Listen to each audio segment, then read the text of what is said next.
Page number 34, chapter 2, accounts, final accounts.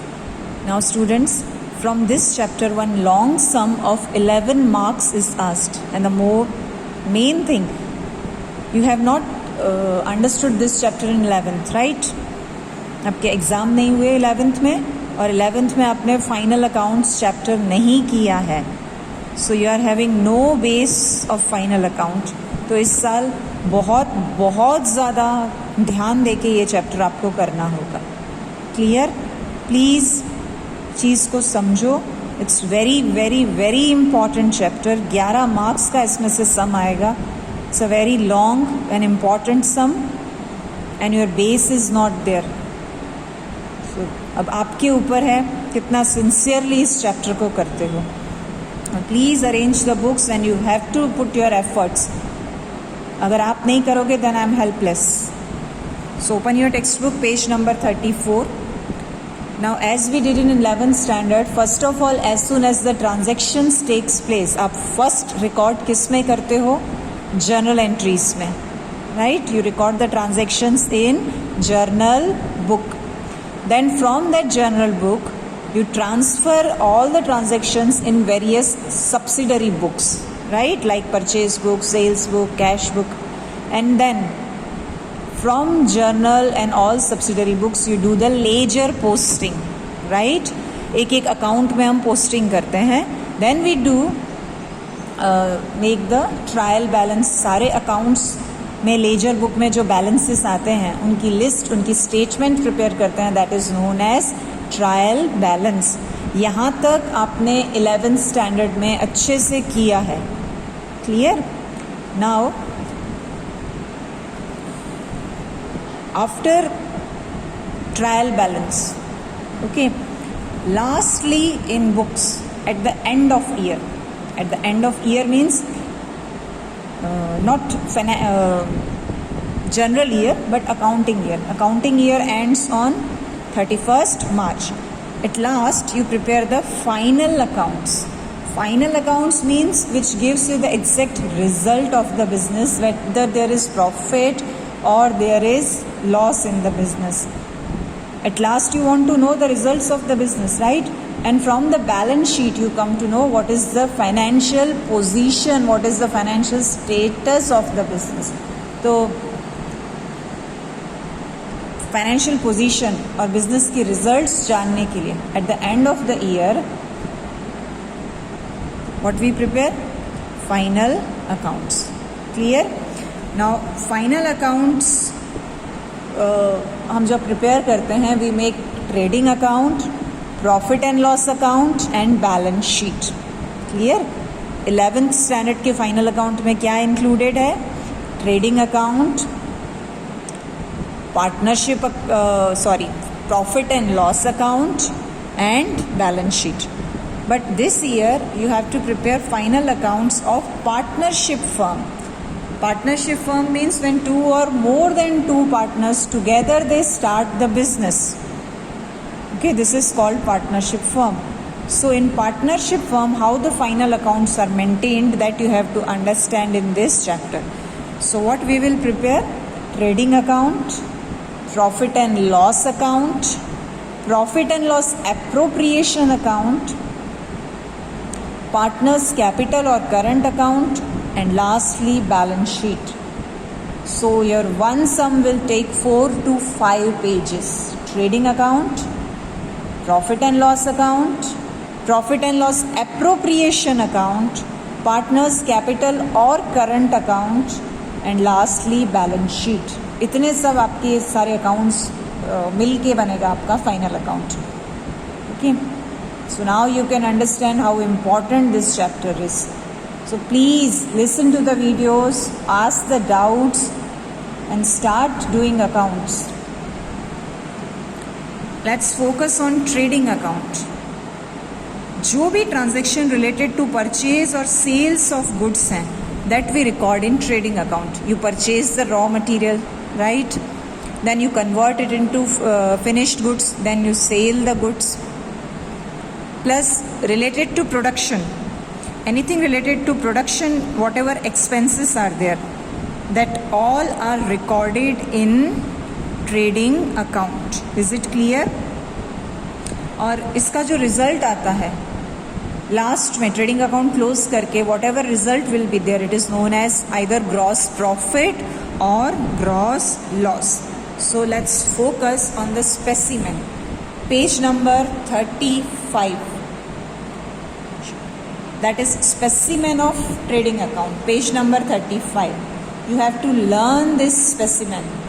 एक बार अच्छे से लर्न भी हो गया ना आपको स्पेसिमेन, तो just by doing classification you can achieve good marks.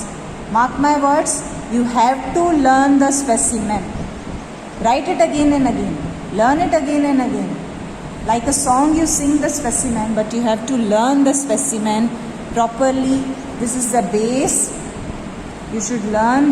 तो प्लॉटिंग करने पे ही आपको कितने सारे मार्क्स मिल जाएंगे. So please learn the specimen of trading account. Trading account for the period ending whatever time period is given in your textbook in the sum of the name. Okay, जैसे हम last year भी करते थे, हर सम में ऊपर हम title में date and name देते हैं. That will be given in the question.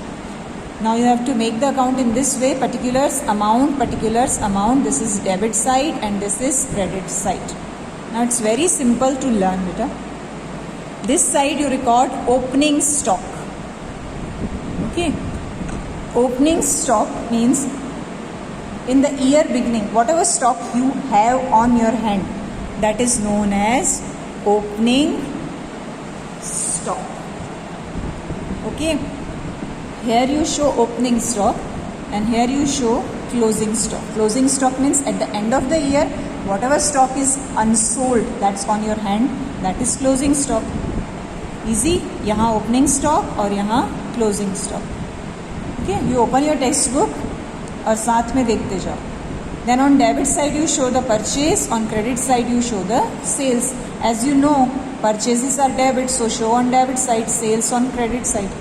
Purchase minus purchase return, sales minus sales return. और एक चीज़ हम परचेज से माइनस करेंगे, that is outward of goods. चाहे गुड्स विड्रॉ हो गया पर्सनल यूज़ के लिए, या आपने डोनेट कर दिए, या पब्लिसिटी के लिए दे दिए, for whatever purpose. If the goods are going out of the business, आप उसको परचेज से माइनस कर दोगे. Then all purchase expenses like wages. Okay, you have to learn these expenses that these are recorded in trading account. रटने की ज़रूरत नहीं है, just understand these are production and purchase related expenses. जब आप परचेज करते हो या चीज़ें प्रोड्यूस करते हो, तो उससे रिलेटेड जो भी एक्सपेंसेस होते हैं, that we record in trading account debit side. So here it is the list of that expenses are given. Wages, right? That is मजदूरी that you give to laborers. Then carriage inward, जब आपके shop में, godown में, lorry में या truck में goods आते हैं, सो वट एवर कैरेज भाड़ा जो आप पे करते हो, that is carriage inward. If your goods are coming to your godown through rail route, तो रेलवे में अगर आपके गुड्स आ रहे हैं तो you have to pay freight to railway, that is also expense. Then octroi, import duty, transportation, cartage, port charges, demurrage, wharfage, all these expenses, they are purchase related expenses. Got it? Is it clear?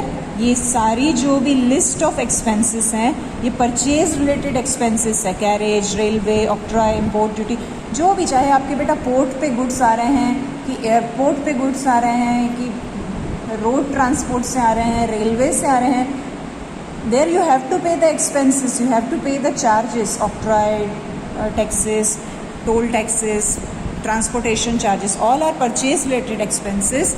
So learn this list. Then production related expenses like production wages, royalty, या factory में जो भी एक्सपेंसेस होते हैं like rent, taxes, electricity, fuel, coal, gas, जो factory में खर्चे होते हैं, जैसे फैक्ट्री में ऑयल, ग्रीस यूज़ होता है. इफ़ देयर इज़ प्लांट, ठीक है, फैक्ट्री में जिस प्लांट में काम होता है, उस प्लांट की depreciation. So all the production and purchase related expenses you have to record in the debit side of trading account. So properly you have to learn this specimen. It's not tough. Just understand, learn करते जाओ। और अगर अच्छे से दिमाग में बिठाना है so just keep on writing this format. Then on credit side it's very simple, sales minus sales return, then sale of scrap जो भंगार होता है, whatever, that means sales is recorded on credit side, then closing stock. Got it? Now what you have to do at the end, you do the total of both the sides, okay, and find the balance. If your balance is on debit side, that means total of credit side is more, right?